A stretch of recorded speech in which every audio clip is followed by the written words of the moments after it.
At the ripe age of 100, Henry Kissinger, one of the most controversial, noteworthy secretaries of state and arguably war criminals, has passed. He made it to 100 because that's the way the world works. Doesn't make any sense. There's no rhyme or reason. There's no baked in ethics to any of it, but he made it to 100 and he has now passed. You can see a photo of him right here.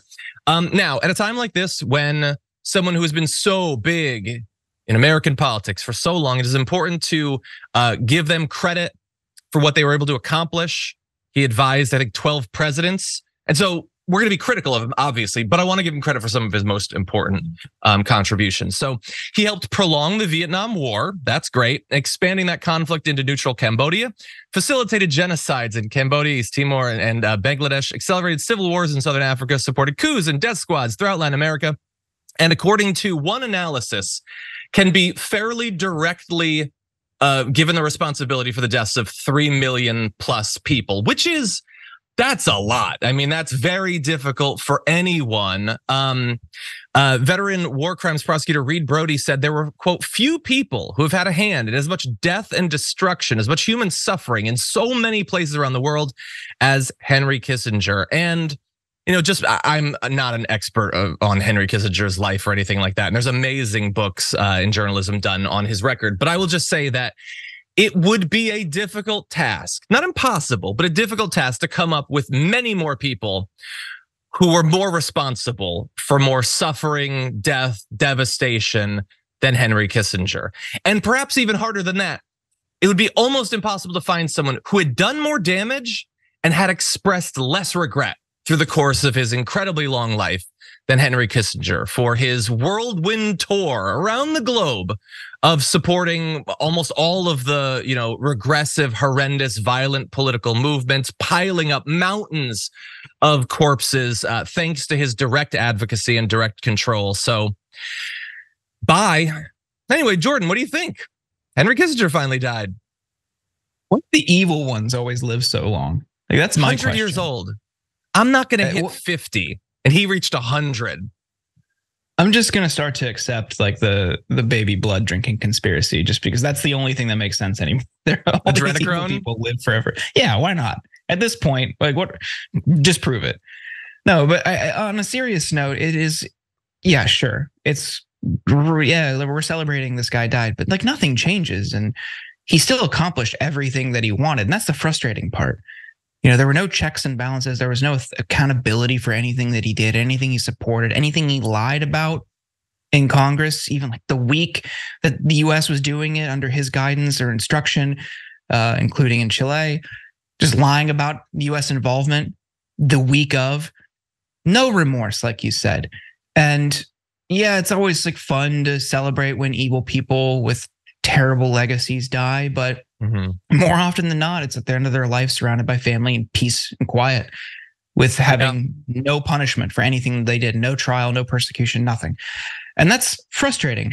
And it reflects a systemic problem that people like that can go their entire lives committing unspeakable atrocities, unspeakable acts of violence, killing in this case, and being responsible for millions of deaths around the world, governments overthrown, leaders tossed out, people tortured, long-lasting generational effects because of one person, and nothing happens.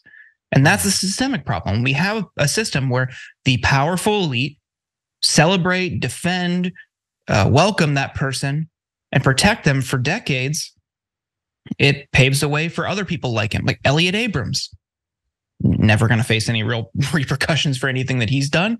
He's still getting government positions. He's still in prominent positions. He's still got access to people in power. So yeah, it's good he died, but like nothing ever came his way that would punish him or even slightly frustrate him for anything that he did.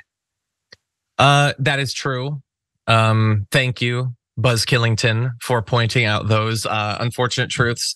Yes, now you're keeping it real. You 100% are. And there are some people in the audience, I love you all, who believe that, sure, He didn't suffer any consequences before his death, but perhaps after it, there is something, some formulation of an afterlife where he will face some sort of judgment. I unfortunately can't fall back on that, but this is one of the few times where I kind of wish I could, unfortunately I can't. So yeah, he did what he did. He was criticized for decades. And I think that, as time went on, more and more people understood who he was and what his real legacy was. But it never, as Jordan points out, really mattered all that much, aside from some student protests and a couple critical documentaries. As late as like 2016, Hillary Clinton was still like, yeah, he's my good friend. He's my inspiration. He's why I wanted to get in this, like, Jesus. And was still, getting awards and giving speeches and going to dinners and living it up, basically, despite a truly historic level of devastation all over the world. And meanwhile, if you steal some cigarettes, you could get gunned down. If you run a light and you get the wrong cop who pulls you over, you could be shot in your seat. Like, you could suffer lifelong consequences for almost nothing. And it seems like, I think Eddie Izzard sort of pointed this out. It's like, once your crimes reach a certain like turning point, we just don't have the capacity mentally, emotionally, certainly in terms of government, the judiciary, to really take stock of it.